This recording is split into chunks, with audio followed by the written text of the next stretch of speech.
आत्मनिर्भर और विकसित राष्ट्र बनाने के सपने को साकार करेंगे। गुलामी की मानसिकता को जड़ से उखाड़ फेंकेंगे।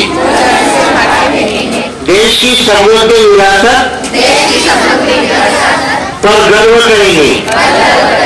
भारत की एकता को सुदृढ़ करेंगे और देश की रक्षा करने वालों का सम्मान करेंगे। नागरिक होने का कर्तव्य निभाएंगे। जय हिंद, जय भारत।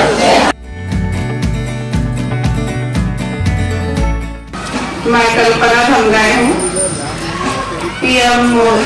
पीएम मेरी योजना की 10,000 रुपये मिले हैं। मैं सब्जी भाजी का बिजनेस करती हूँ और भारत सरकार की मैं आभारी हूँ। मी करिश्मा संदीप मिश्रा। मी पीएम स्वनिधी भारत सरकारचे आभार मानत आहे, कारण मला 10,000 रुपयाचं लोन मिळालेलं आहे।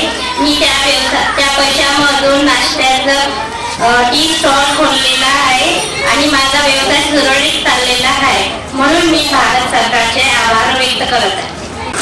मी सुजाता संजय सांट्रोपाडे बोलत आहे। मला पीएम स्वनिधीमधून 10,000चं लोन मिळालेलं आहे। मी कपड्याचा व्यवसाय करते।